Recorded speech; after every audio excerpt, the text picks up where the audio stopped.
जो एकादशी द्वादशी में पड़ती है, ऐसी 11 संतान और मुक्ति दोनों को देने वाली है। उसकी बहुत बड़ी महिमा है जो 11 द्वादशी में पड़ जावे। प्रातः स्नात्वा हरिम पूज्य उपवासम समर्चयेत। प्रातः भगवान की पूजा करते हुए, भगवान को वंदन प्रणाम करते हुए और यह उपवास किया जाए। वेदात द्वादशी सुल्पः पारणे न भवेद वजः तदान रात्र दोष श्यान सिद्धम च भवेद क्वचित। कल आपने सुना, पारण के लिए यदि आधी रात्रि में भी है, त्रयोदशी लगती है, तो द्वादशी में ही स्नान करके पारण कर लेना चाहिए। आधी रात्रि को नहाया नहीं जाता आधी रात में, लेकिन यहां ग्रंथ में लिखा है यदि पारण का समय जा रहा है, त्रयोदशी लग रही है, तो आधी रात्रि में ही स्नान करके व्रत का पारण कर लेना चाहिए। और ऐसी ऐसी बातें आपके बीच में रख रहा हूं जिसमें बिल्कुल कोई कंफ्यूज होने की बात नहीं है। उषा काले द्वयम कुर्यात् प्रातर्मध्याह्नकम तथा द्वादशी साधना येन नरेण भुवि सर्वदा। लिखा है प्रातः काल में थोड़ी भी यदि एकादशी हो, ना के बराबर भी हो, तो भी व्यक्ति को फिर एकादशी द्वादशी वाले दिन ही करना चाहिए। लिखा है ना, उषा काल में किंचित मात्र भी यदि 11 एकादशी है तो द्वादशी साधता ये नरेण भुवि सर्वदा। तो द्वादशी के ही दिन में एकादशी की जाए, उसकी महिमा बहुत ज्यादा है। इस लोक में किए गए गौदान, भोग, पूजा आदि में जो भी कुछ होता है, एकादशी करने वाला व्यक्ति गौदान करता है, एकादशी करने वाला व्यक्ति स्त्री पुरुष पूजा करे तो उनके किए गए दान और पूजा का अनंत गुना फल ज्यादा प्रभावित हो जाता है। मैं तो पूरे देश को कहना चाहूंगा कि आप 11 के बिना, एकादशी के बिना मत रहिए। भले आप 3 वर्ष करें, लेकिन एकादशी का व्रत जरूर करें। लिखा है महाप्रलय तक 11 करने वाले लोगों की कामनाएं पूरी होती हैं। सृष्टि के अंतिम काल तक, प्रलय तक पूरी होती हैं उनकी कामनाएं जो 11 का व्रत करते हैं। रात को भी मैं हाथ जोड़ के ही निवेदन कर रहा था, मैंने इसकी भारी महिमा पढ़ ली है, तो आप बात मान लें और आपसे हो सके तो आप एकादशी का व्रत आरंभ कर दीजिए। आइए, एकादशियों में भी जया, विजया, जयंती नाम की एकादशी, उनके कुछ महात्म्य का वर्णन किया गया है। एक है जया और एक है विजया और एक है जयंती। ये जया और विजया और जयंती कैसे 11 बन जाती है वो सुन लें, बिल्कुल नई सी बात है। ये पूरी वीडियो आज की आप देख रहे हैं, द्वादशी भंडारा टीवी में दिख रहा है, खूब आनंद हो रहा है। एकादश्याम यदा ऋक्षम शुक्ल पक्षे पुनर्वसु नामना सा च जयाख्याता तिथि नाम उत्तमाम तिथि। बहुत ध्यान से सुने, एकादशी के शुक्ल पक्ष में यदि पुनर्वसु नक्षत्र पड़ जाए तो वो एकादशी जया एकादशी हो जाती है। पुनर्वसु नक्षत्र इतना बढ़िया है, इतना अद्भुत है, भगवान प्रभु श्री राम जी का प्राकट्य हुआ था पुनर्वसु नक्षत्र में।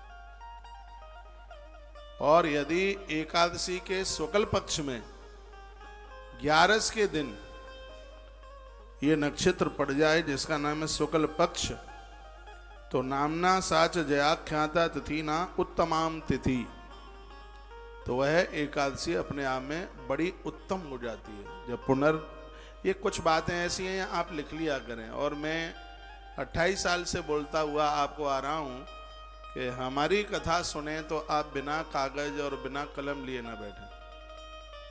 जिन जिन बातों का मैं चर्चा कर रहा हूं, एक एक एकादशी का फल 10-10 हजार 11 के बराबर है। कल मैंने पक्षवर्धनी एकादशी की महिमा आपको बताई थी। पूर्णमासी पड़वा में, अमावस्या पड़वा में पड़ जाए और दोनों के बीच में जो एकादशी आती है वो पक्षवर्धनी एकादशी होती है। एक एकादशी का फल 10,000 ग्यारस के बराबर हो जाता है। कल मैंने निवेदन किया। जया और विजया जयंती की भी कुछ ऐसी ही महिमा है। एकादशी किसी भी कौन से भी महीने में शुक्ल पक्ष में ग्यारस पड़ी और उसमें कहीं नक्षत्र आ गया पुनर्वसु, तो उस एकादशी को तत्काल जया एकादशी के नाम से जान लिया जाता है। यह सभी तिथियों में बड़ी उत्तम तिथि है। उसका व्रत करके मनुष्य संपूर्ण पापों से मुक्त हो जाता है। इसमें किसी भी प्रकार का संशय नहीं है। ये आप लिख लें।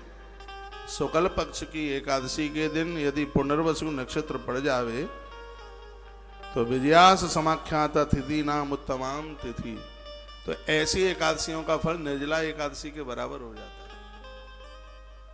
पुनर्वसु नक्षत्र पड़ जाए। ये सब मैं कथा के बीच में अब आपको ये बोलता रहूंगा।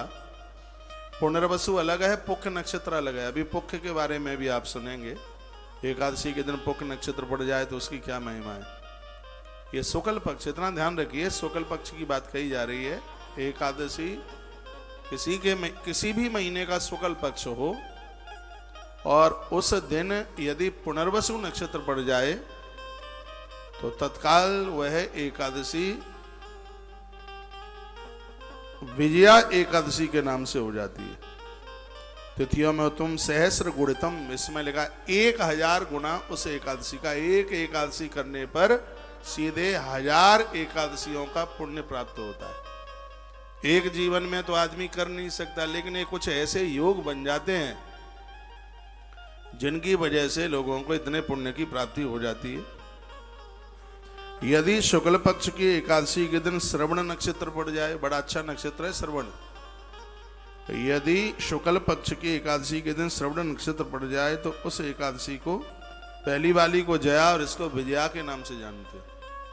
पुनर्वसु पड़ जाए तो जया और श्रवण नक्षत्र पड़ जाए तो विजया एकादशी के नाम से उसको जाना जाता है। और यह भी बहुत भारी उत्तम है। इस तिथि को किए गए दान, ब्राह्मण भोजन, इन सब चीज़ों का हजारों गुना फल ज़्यादा हो जाता है। उस दिन किए गया हवन, उपवास का फल 1000 गुणे से भी अधिक होता है। तो यह इतनी बड़ी महिमा। उसके तत्पश्चात यदि शुक्ल पक्ष की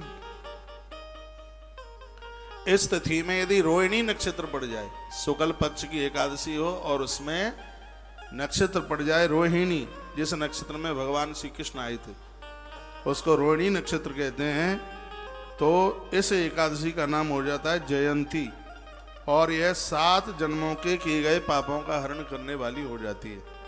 इतनी इसकी महिमा है। और भगवान के दर्शन मात्र से ही उनको कुंभ स्नान का फल मिल जाता है। ऐसे एकादशी में आपने भगवान का दर्शन कर लिया, दर्शन मात्र से कुंभ स्नान का फल। कब? जब एकादशी के दिन रोहिणी नक्षत्र पड़ जाए। रोहिणी नक्षत्र में हो ग्यारस और उस समय किसी मंदिर में, तीर्थ में या घर में आप भगवान के दर्शन करते हैं तो उसका फल, कुंभ स्नान का फल तत्काल प्राप्त दे देती है ये एकादशी। और जब आप ये ग्यारस करते हैं तो ये सब योग बनते रहते हैं, उसमें ये नक्षत्र आते रहते हैं उसमें। और सुनिए क्या लिखा है। तदा तुषामः पुण्यां भविता पापनाशिनी यो ददाति तिलः प्रस्थम नित्य संवत्सरम यति। यदि एकादशी के दिन पुक नक्षत्र पड़ जाए, एकादशी के दिन पुक नक्षत्र पड़ जाए तो इसमें लिखा है 1 वर्ष तक 1.25 मन यानी 50 किलो तिल का दान करने से 1 साल में, तिल के दान को बहुत बड़ा दान बताया है। तिल के दान से अकाल मृत्यु नहीं होती परिवार में, तिल के दान से गरीबी नहीं पनपती। यदि कोई भूत प्रेत बन गया है पुरखा, तिल के दान से उसका उद्धार, आत्मकल्याण हो जाता है। चुटकी भर तिल का ही दान एक बहुत बड़ा दान है। लेकिन 1.25 मन पर डे तिल के दान करने से जितना पुण्य प्राप्त होता है, 1 वर्ष तक 1.25 मन तिल का दान करने से जितना पुण्य प्राप्त होता है, एकादशी के दिन यदि पुख्य नक्षत्र पड़ जावे तो उतना पुण्य तत्काल प्राप्त हो जाता है। जब जब भी कहीं कोई एकादशी पड़ती है तो अब ये कथा पढ़ करके जो मैं आपको वीडियो भेजता हूँ एकादशी की, आज मैंने प्रदोष की भी वीडियो भेजी है, उसमें पूजा का समय सोमवार को प्रदोष पड़ता है, उसकी महिमा। अगली ही एकादशी से हम ये भी संग ही संग भेजेंगे कि अब के बार एकादशी कौन से नक्षत्र में पड़ रही है, जिससे यह जानकारी आप सबको बनी रहेगी। और उसकी महिमा भी भेजता रहूंगा कि इस नक्षत्र में एकादशी पड़ेगी तो उस 11 की अपने आप में इतनी बड़ी महिमा है। ठीक रहेगी ये बात। वैसे तो आप कहाँ पत्रा पंचांग देखेंगे, लेकिन ये मैं आपको भेजता रहूंगा। एक बार जयकारा लगाइए, बोलो भक्त वत्सल भगवान की जय हो। जिन बच्चों का जन्म पुख्य नक्षत्र में होता है वो राजा और रानी बनकर के बच्चे धरती पर जीते हैं। पुख्य नक्षत्र की इतनी बड़ी महिमा है। नक्षत्रों का राजा है। रविवार को पुख्य नक्षत्र पड़ जावे, रविवार के दिन, और आपने यदि कोई पूजा कर ली है, पूजा सिद्ध हो जाएगी, मंत्र सिद्ध हो जाएगा, साधना सिद्ध हो जाती है। पुख्य नक्षत्र की इतनी बड़ी महिमा है।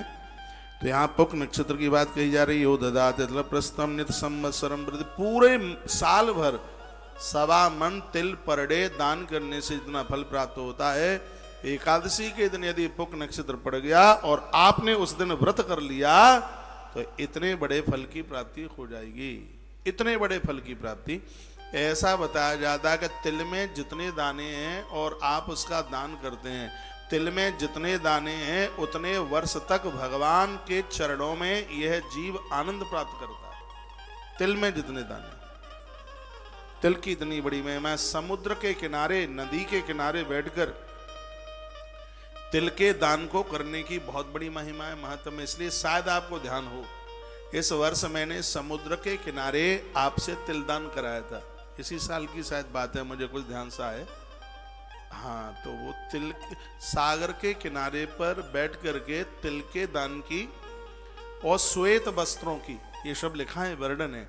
सफेद वस्त्र, सफेद चीज, दूध है, चावल है, ये सागर के समुद्र के किनारे बैठकर तिल भी है, उसमें कुसा का दान होता है, उसमें कुसा भी है। ये सब हमारे सब ग्रंथों में भरा पड़ा है, पता नहीं लोग क्यों नहीं बताते।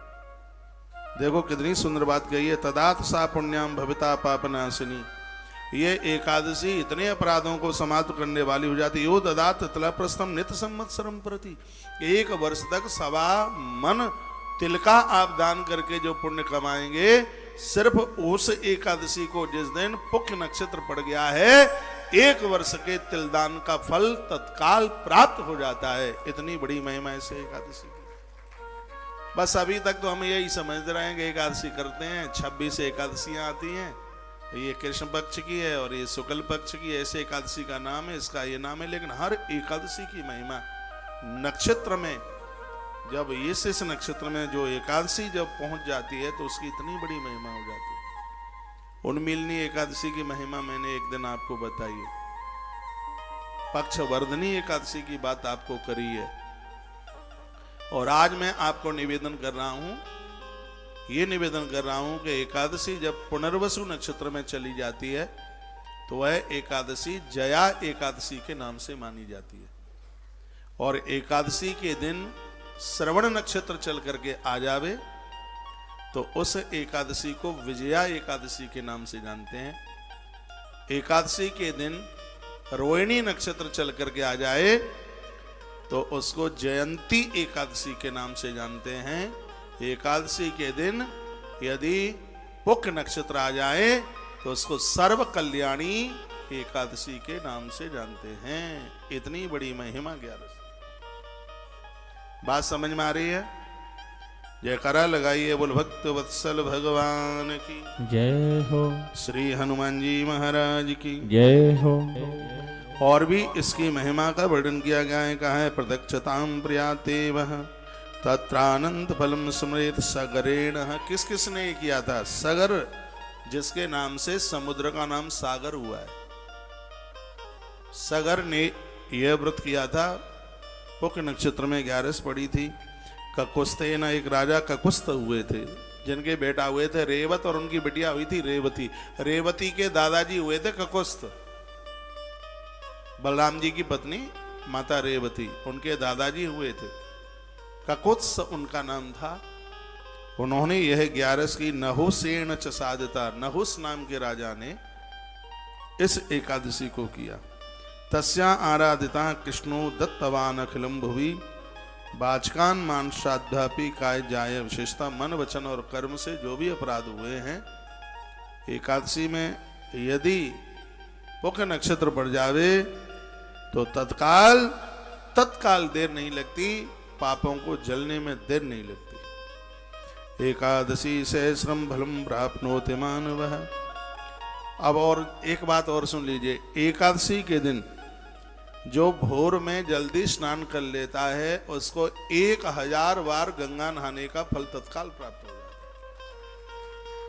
कोई भी एकादशी हो, कृष्ण पक्ष की शुक्ल पक्ष की, सूर्य निकले उससे 1.5 घंटा पहले आप स्नान कर लेते हैं, घर पर भी आप नहा लेते हैं, तो 1000 बार गंगा जी में डुबकी लगाने से जो फल प्राप्त होता है, 11 के दिन ब्रह्म मुहूर्त में स्नान करने से उतने फल की प्राप्ति हो जाती है। यह ग्रंथ में लिखा है, यह है पद्म पुराण का उत्तरखंड है और इसका यह अध्याय नंबर 39 अध्याय नंबर है, जहां से मैं आपको ये चर्चाएं कर रहा हूं, और श्लोक नंबर है 16। बात प्रमाणित है तभी तो अध्याय और श्लोक सब कुछ आपको बोल देता हूं। पद्म पुराण उत्तरखंड अध्याय नंबर 39 श्लोक नंबर 16। इसमें वर्णन किया गया कि स्नानम गंगा स्नानम सहस्र गुणम। एकादशी के दिन यदि आप भोर में ब्रह्म मुहूर्त में स्नान कर लेते हैं तो उसका 1000 गुना ज्यादा फल गंगा स्नान का फल प्राप्त हो जाता है। दानम, आपने 1 रुपया दिया है एकादशी वाले दिन, 1 रुपया, तो 1 रुपया नहीं है, आपने 1000 रुपया का दान कर दिया। एकादशी के दिन आपने 1 गैया का दान किया है, जो इस ग्रंथ में लिखा है वो 1 गैया का दान नहीं है, वो 1000 गाय का दान। आपने एकादशी के दिन 1 गैया का दान किया, तो गिनती में तो हमारे हिसाब में वो 1 गैया का दान है, लेकिन भगवान वेदव्यास की भाषा में वो 1 गाय का दान नहीं है, 1000 गाय का दान है। वो वर्णन किया गया, स्नानम एकादशी सहस्रम फलम प्राप्नोति मानवः। वो कहते हैं कि मेरी बात का विश्वास कर लो, सहस्र कहते हैं 1000 को, इसका फल सीधा 1000 गुना है। दानम, आपने गौ दान किया, धरती का दान किया, अन्न का दान किया, सीधे 1000 गुना है। इसलिए तो मैं कितनी बार आपको कहता हूं कि 1 महीने में 2 11 पड़ती हैं, और इस कलयुग में ये साधारण तरीके से सब चीजें मुक्ति का साधन बन रही हैं, इनको हम समझें। जहां तक बने एकादशी तीर्थ की कीजिए, तीर्थ की एकादशी की भारी महिमा है, बहुत ज्यादा विशेष है तीर्थ में एकादशी। कल मैंने निवेदन किया है, आप एकादशी करते भी नहीं है और आपकी एकादशी तीर्थ में पड़ जाए, अन्न मत खाइए, फलहार लीजिए। भले आप एकादशी नहीं करते हैं, आपने एकादशी करके उद्यापन कर दिया है, आप तीर्थ में हैं तो तीर्थ में आप एकादशी वाले दिन अन्न मत खाइए। एक ही दिन की तो बात है, दूसरे दिन तो द्वादशी है, सो खैर ले ही लेंगे हम, फिर क्या है द्वादशी को। जपो, एकादशी के दिन 1 माला आप जपते हैं, सीधी 1 माला 1000 के बराबर होगी। 1 माला 1000 के बराबर, 10 माला 10,000 के बराबर, सीधा 1000 गुना है। जपो सहस्रम, जप भी 1000 गुना। होम, एकादशी के दिन आपने हवन किया, यज्ञ किया, एक यज्ञ 1000 के बराबर है। स्वाध्यायो देवतार्चनम, एकादशी के दिन शालिग्राम भगवान को आपने एक बार निलाया, सीधे 1000 अभिषेक के बराबर है उसका पुण्य, ऐसा भगवान व्यास कहते हैं। इसलिए अपनी इस 11 को तो धन धन कीजिए। युधिष्ठिर राजा ने भगवान श्री कृष्ण से ये सब बातें सुनकर के और अपने जीवन को आनंदित मग्न कर लिया। बहुत बड़ी श्रद्धा थी पांडवों की एकादशी के प्रति। जिस दिन युद्ध आरंभ हो रहा था, नहीं तो लड़ाई झगड़े में याद रहती है। इस ग्रंथ में लिखा है कि जिसने युद्ध आरंभ हो रहा था उस दिन भगवान गोविंद के सामने युधिष्ठिर गए थे और हाथ जोड़ करके कहा, प्रभु जी प्रार्थना है एक। क्या प्रार्थना है? कि ये युद्ध 11 से आरंभ हो जाए। देखो युद्ध के भी मुहूर्त निकल रहे हैं और यही एकादशी थी जो कल निकली है, मोक्षदा एकादशी। ये कितने कमाल की बात है कि दोनों तरफ से सब लोग आए तो ताने हुए खड़े हुए हैं और धर्मराज युधिष्ठिर का कुनबा एकादशी किए हुए, छोटे छोटे बच्चे एकादशी किए, कुंती माता 11 की है। ये इनकी कथाएं हम इसलिए तो पढ़ रहे हैं। भगवान श्री कृष्ण पार्थ के सारथी ऐसे ही नहीं बन गए। ये लोग बहुत धार्मिक थे, भगवान के बहुत बड़े भगत थे। इस ग्रंथ में लिखा है जिन घरों में 11 का व्रत होता है, भगवान द्वारका छोड़कर उनके घर में आके बैठ जाते हैं एक रूप से। उस घर को भगवान छोड़ करके कभी भी नहीं जाते। जिन घरों में एकादशी का व्रत होता है, भगवान उन लोगों के हृदय में वास करते हैं जिनके घर में एकादशी का व्रत होता है।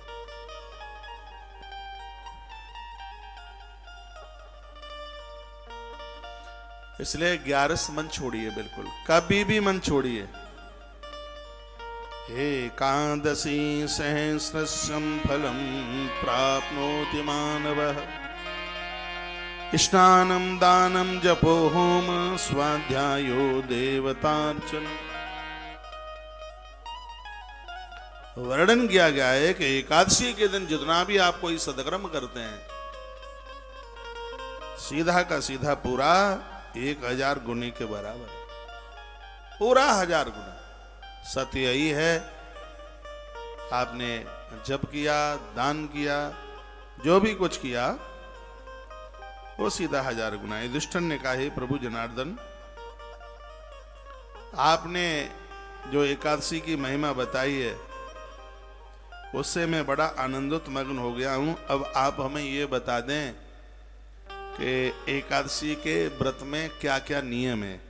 तो भगवान क्या कहने लगे? भगवान कहने लगे, उपवास नक्तस्य त्वक्त भुक्तस्य समय प्रभु। युधिष्ठिर ने पूछा था, कृष्ण पक्षे चया पार्थ द्वादशीताम पोषयेत। कहा, भगवान कृष्ण पक्ष शुक्ल पक्ष की एकादशी में कोई अंतर है क्या? भगवान कहते हैं, बिल्कुल भी नहीं। तत्पश्चात भगवान ने कहा कि 10वीं की शाम को भोजन छोड़ दो, एकादशी के दिन हे युधिष्ठिर एक बार फलहार ले लो और द्वादशी के दिन एक समय भोजन ले लो। इसको नक्तोक्त व्रत कहते हैं, जिसमें एक ही बार प्रसाद लिया गया तीनों दिन। 2 बार ले लोगे तो एकादशी का पुण्य तो मिलेगा, आधा मिलेगा। और एकादशी के दिन फलाहार 2 बार ले लिया है, द्वादशी को 2 बार भोजन ले लिया है, 10वीं को 2 बार भोजन ले लिया है, तो एकादशी का पुण्य तो मिलेगा, लेकिन 1/4 मिलेगा। ये भगवान कृष्ण के वाक्य, भगवान कृष्ण के ये शब्द है। फल तो मिलेगा, उसमें कटौती हो जाएगी। जो निर्जल व्रत करते हैं ना, हम और आप सब व्रत करते हैं, आपको मालूम है, मैंने पूर्व में बोला होगा, जो निर्जला एकादशी बिना जल पिए सुबह छोड़ा, सूर्यास्त के बाद जल ले लिया, उनको एक एकादशी 10,000 एकादशी के बराबर पुण्य प्राप्त होता है। जिन्होंने इसमें 24 घंटे जल छोड़ दिया है, दूसरे दिन सुबह लेते हैं 1 लक्षम एक एकादशी का फल, सीधे 1 लाख एकादशी के बराबर फल होता है। ग्रंथों में साधना में संयम होता है, साधना में कुछ छोड़ने की बातें होती हैं। तो भगवान कहते हैं युधिष्ठिर फल तो मिलता है लेकिन उसकी कटौती होती है। इसलिए भगवान ने कहा सजग समझदार लोगों को दशमी को एक ही बार भोजन करना चाहिए, द्वादशी को भी एक ही बार प्रसाद लें, और 11 के दिन हल्का फुल्का, इसमें दूध और फल की बात कही है फलाहार में। लेकिन ये सब साधन बन गए हैं, कोटू खा लो, सिंगाड़ा खा लो, पेट तो भरता ही है पूरा। ऐसे व्रत खंडित नहीं होता है कोटू से और सिंघाड़े से, लेकिन फल में कटौती होती है उसमें। जिस दिन व्रत किया है उस दिन आभास होना चाहिए कि हम भूखे हैं, एहसास होना चाहिए कि हम भूखे हैं। वो बिलंदा भर भर के चिन चिन के खा लिया है तो काहे की एकादशी है, जब एहसास ही नहीं हो रहा है कि हम भूखे। पता लगना चाहिए कि हमने आज एकादशी करी है, एहसास होना चाहिए। मुझे 3 वर्ष हो रही हैं भोजन छोड़े, मुझे हर समय इस बात का एहसास होता है कि मैं भूखा हूं। हकीकत बोल रहा हूं, भगवान की व्यासपीठ पर मुझे इस बात का एहसास होता है कि मैं भूखा हूं। और जब मुझे एहसास होता है कि मैं भूखा हूं तो मुझे लग रहा है कि मेरा अन्न सन ठीक चल रहा है। अनशन ठीक चल रहा है। अनशन मीन्स उपवास, व्रत ठीक चल रहा है।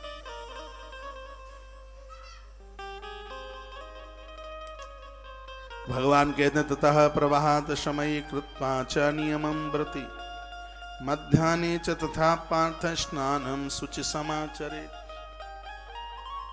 फलियार लेने की भी जो बात कही गई है, मध्याह्न के समय ले ले। ऐसा नहीं है कि व्रत है और आपने और 8 बजे ही लेने को बैठ गए। मध्याह्न का समय ठीक दोपहर का होता है, 1 बजे का समय होता है। मध्याह्न में फलियार ले। बहुत लोग तो सुबह ही बस नहा लिए, भगवान को डुबकी लगवा दी और 8 बज गया है, दे दो फलार। क्या अद्भुत बातों का वर्णन किया गया है मध्याह्न के समय में। स्नानम शुचि समाचरेत, जो हमारी संस्कृति में जो स्नान है जो हमें पावन कर देता है, पवित्र कर देता है स्नान। क्या सुंदर बात कही है। जो लोग भोर में जल्दी नहा लेते हैं, ऐसे लोगों को सूतक पातक वाले लोग छू लें तो उनके ऊपर बिल्कुल असर नहीं होता। जैसे इसमें लिखा है जूतियां चप्पल पहनकर कंकटों का कोई असर नहीं होता, कांटों का कोई असर नहीं होता, उसी प्रकार से भोर में प्रभात में जल्दी जागने वाले लोग, जल्दी स्नान करने वाले लोगों के ऊपर सूतक पातक का बिल्कुल असर नहीं होता। भोर के स्नान की इतनी बड़ी महिमा कही गई। अधमम कृपके स्नानम बाप्या स्नानम च। और जो लोग शाम को नहाते हैं, दिन में नहाते ही नहीं, उसको अधम स्नान कहा गया है। दोपहर में स्नान करते हैं ये, और सुबह सूर्य उदित होने के बाद स्नान किया गया है, उसको मध्यम स्नान कहा गया है। और लेकिन जो सूर्य उदित होने से 1.5 घंटा पहले स्नान किया गया है, उसको उत्तम स्नान कहते हैं। यहाँ एक बड़ी सुंदर बात भगवान कृष्ण ने कही है, वो ठीक से सुन लें। एकादशी नहीं, आप कोई भी व्रत करते हैं, चाहे आप कार्तिक है, चाहे माघ है, चाहे आपकी एकादशी है, 16 सोमवार है, कोई भी है, यदि सूर्य उदित के बाद स्नान किया गया है तो किए गए व्रत का किंचित मात्र भी पुण्य फल नहीं मिलता, सब उड़ जाता है। सूर्य उदित होने के बाद स्नान किया, इसलिए उत्तम स्नान वही है जो लोग स्नान व्रत वाले दिन स्नान सूर्य उदित होने से पहले स्नान करें। और ये बात मैं नहीं कहना भूलूंगा, यदि मेरी बात गलत है तो मेरी बात कोई काट के बताएगा। तो पुराण से ये सब बातें आपके बीच में परोस रहा हूं। तड़ागे च उत्तमम स्नानम, सरोवर का स्नान उत्तम माना गया। नद्याम स्नानम तथा परम, नदियों का स्नान उससे भी ज्यादा उत्तम माना गया। और तत्पश्चात लिखा पीड़यन्ते जंतवो यत्रा जल मध्य व्यवस्थिते। यदि शरीर में किसी भी प्रकार का कष्ट है, किसी भी प्रकार की दिक्कत, तत्र स्नाने कृते पार्थ पाप पुण्यम। यदि शरीर में किसी भी प्रकार का कोई दिक्कत है, कोई परेशानी है, तो ऐसे लोग घर पर स्नान कर लेते हैं तो उन्हें उसका पूरा फल प्राप्त होता है। घर में ही स्नान करना फिर उत्तम माना गया है, बताया गया है। जल को शुद्ध कर लें, ताजी जो जल है उसे शुद्ध माना गया है। रोज आप गर्म पानी से नहा सकते हैं, लेकिन व्रत वाले दिन गर्म पानी से स्नान करना निषेध बताया। ये तो सब बातें भगवान कृष्ण के मुख से कही गई है। कोई भी आप व्रत करते हैं, शरीर के ऊपर गर्म पानी गिरते ही आपके व्रत का फल समाप्त। ताजी पानी लीजिए। आप कहोगे तो सिगरी बातें सतयुग की हैं, तो हम वर्तमान में भी तो सतयुग का ही जीवन जीना चाहते हैं। सतयुग में भी आपको बातें अच्छी नहीं लग रही हैं क्या? आप खड़े होके जा रहे हैं, अरे गर्म पानी से नहाते रहे ना, सुन तो लो, मैं कहां मना कर रहा हूं। अच्छा ठीक है,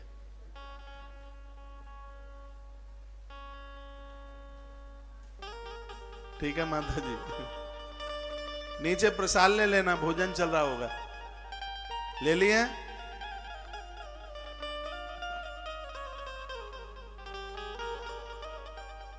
अब पूछा युधिष्ठिर ने, तो क्या गर्म पानी से नहा करके भगवान को पूछा तो क्या उससे कोई पाप लग जाता है? भगवान ने कहा पाप नहीं लगता। तो कहा फिर? का पाप और पुण्य दोनों बराबर हो जाते हैं, एक बैलेंस में, ना उसका पाप लगता ना उसका पुण्य लगता, बस तराजू बराबर हो जाता है, ना पाप ना पुण्य। भगवान कहते हैं पाप नहीं लगता तो उसका पुण्य भी नहीं मिलता, एक तराजू हो जाता है, बराबर सम हो जाता है। श्लोक नंबर 26 है, कभी आपके पास पद्म पुराण हो तो अपने घर पर पढ़ना। श्री पद्म पुराण उत्तरखंड अध्याय नंबर 39 और श्लोक नंबर 26। इसमें कहा गया है तत्र स्नान कृते पार्थ पाप पुण्यम समम भवेत। पाप पुण्यम समम भवेत, अपने आप अर्थ समझ में आ रहा है, जितना पाप उतना ही पुण्य, तो बराबर पाप प्लस पुण्य, उसके बराबर क्या है? उसके बराबर है ना पाप ना पुण्य, जैसे थे बस वैसे के वैसे ही है। वो व्रत करने का फिर कुछ भी नहीं प्राप्त होगा। यदि इन नियमों के साथ में यदि कुछ कर लिया जावे, बहुत कुछ अच्छा हो जाएगा, बहुत बढ़िया हो जाएगा। इसलिए तो मैं कहता रहता हूं मेरी व्यासपीठ के साथ जुड़े रहो और जीवन बदलते रहो, आनंद हो जाएगा। है कुंती की संतान की तरह जीवन जी लोगे। युवाओं को जोड़िए इसमें।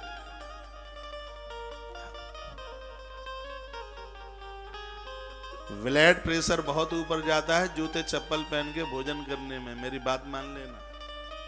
हाई ब्लड प्रेशर, रात को जुराब पहन करके सोने में हाई ब्लड प्रेशर। ये बीमारियां कहीं से आई थोड़े ही हैं, हम इनको जन्म दे रहे हैं।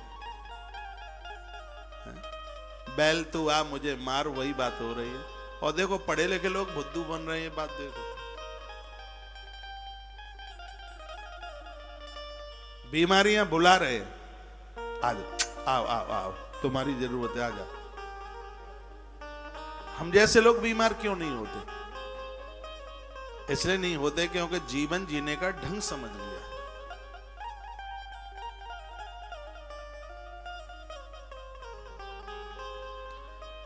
तत्पश्चात का स्नान करते समय 3 बातें बोलिए। रोज बोल लें तो बहुत अच्छी बात नहीं, तो एकादशी वाले दिन बोलिए। भगवान कृष्ण कहते हैं, क्या कहते हैं? अश्व क्रांते रथ क्रांते विष्णु क्रांते वसुंधरे। क्या कहा? हे अश्व क्रांते, हे रथ क्रांते, हे विष्णु क्रांते, हे धरती माता, मेरे द्वारा यदि अनजान में कोई अपराध हो जाए तो मां उसे क्षमा कर देना। स्नान करते समय ये बोला जाता है, ऐसे जल का दोष समाप्त हो जाता है। धरती माता उसे माफ कर देती है, क्षमा कर देती है। 3 बातें कही गई, अश्व क्रांति, रथ क्रांति, विष्णु क्रांति, वसुंधरे। ये देह पर माटी लगाई जाती है, पीली मिट्टी, उस समय बोला जाता है। एकादशी के दिन जब आप कोई व्रत करते हैं, कार्तिक स्नान आप करते हैं, उस समय देह पर मिट्टी पोती जाती है, उसमें तिल पीस करके मिलाया जाता है, उसमें एक लेपन सा बनता है, उसको जब देह पर लगाया जाता है, उस मिट्टी और तिल को देह पर लगाया जाता है, उस समय ये बोला जाता है कि अश्व क्रांति, रथ क्रांति, विष्णु क्रांति, वसुंधरे। मृतके कहते हैं माटी से, मिट्टी से। मृत का संस्कृत का शब्द है, मिट्टी को मृतका कहते हैं। हर में पापम यन्मया पूर्व संचितम। एकादशी जैसा, कार्तिक जैसा देव व्रत करते हैं आप, मिट्टी में तिल मिलाकर और आपने अपनी देह से लगाया, और उस समय आपने कहा है अश्व क्रांति है, रथ क्रांति है, विष्णु क्रांति। मेरे द्वारा जो भी कोई संचित अपराध हुए हैं तो भगवान उन्हें आप समाप्त कर दीजिए, उन्हें जला करके राख कर दीजिए। भगवान कहते हैं कि जिस दिन से आप जो व्रत कर रहे हैं, जन्म लेते समय ही नहीं, पूर्व के भी अपराधों से व्यक्ति मुक्त हो जाता है। लोगों ने तो प्राय बस ये समझ लिया कि फुल्का छोड़ दो, एकादशी पूरी हो गई है। एकादशी की इतनी बड़ी महिमा है, शब्दों में बांधा नहीं जा सकता, यदि उसको एक नियम के साथ कर लिया जाए। और वर्तमान के समय में तो बड़ी सुविधाएं, पहले के युगों में ये सब नहीं था। इसलिए गोस्वामी जी ने कहा था कि कलयुग युग समान नहीं, जो कर नर विश्वास। कलयुग के समान दूसरा युग नहीं आ सकता यदि कोई विश्वास कर ले तो। पहले के युगों में लाखों वर्षों तक तपस्या करनी पड़ती थी। क्या बात कही है, सतयुग में 12 वर्ष तीर्थ में रहते, जब तब पुण्य जितना मिलता, कलयुग में 1 रात्रि तीर्थ में रहने से उतने फल की प्राप्ति हो जाती है। कितना बड़ा कंसेशन, कितनी बड़ी छूट है इस कलयुग में। 1 रात्रि। सतयुग में लोग तीर्थ के लिए 12 वर्ष वास करते थे, तब कलयुग के 1 रात के बराबर था। इस कलयुग में तो कोई 1 रात्रि तीर्थ में बसेरा कर ले। और मैंने पूर्व में भी बोला, और एक बार फिर मैं आपको बोल रहा हूं इस बात के लिए, इतना टाइम लेके जाइए कि तीर्थ में 1 रात रुक सके। आज मैंने थोड़ी सी, मेरी आज चेंज हुई है डेट्स आगामी कार्यक्रमों की, तो उसमें मैं देख रहा था कि मुझे सोमनाथ जाना है। सोमनाथ पहुंचूंगा मैं 10:30 बजे सुबह, और 2 बजे तक कथा करके फिर मुझे आगे श्री द्वारका के लिए निकलना है। ये मैं बहुत हृदय से बात बोल रहा हूँ, ग्रंथ मेरे सामने है। मेरे मन में बात आई कि सोमनाथ जैसी जगह पर तीर्थ में पहुंच करके और 1 रात न रुका जाए। ग्रंथों में तो वर्णन है कि तीर्थ में 1 रात रुक लेते हो तो सतयुग के 12 वर्ष के बराबर हो जाता है। मैंने कहा दुनिया को तो हम बता रहे हैं, तो ये पुण्य क्या तुम अपने लिए नहीं चाहते? फिर मैंने उस डेट को इस तरीके से किया कि मैं 11 तारीख की रात्रि को 9:30 बजे सोमनाथ पहुंचूंगा, रात भर वहां रुकूंगा, दिन में अभिषेक पूजा करके 2 बजे तक कथा सुना करके, और शाम को 6 बजे श्री द्वारका जी 12 तारीख को पहुंच जाऊंगा। सेट हो गया कार्यक्रम। तारीखें तो ऊपर नीचे करनी पड़ी, बड़ा दिमाग करना पड़ा, लगाना पड़ा, लेकिन उस व्यवस्था में 12 वर्ष सतयुग के तो मिल गए। तीर्थ में जब भी कभी आई, नहीं कि चूहा भाग बिल्ली आई, ये हापा थापी वाला ये जीवन, थोड़ा सा विराम लीजिए, तीर्थों के लिए समय निकालिए।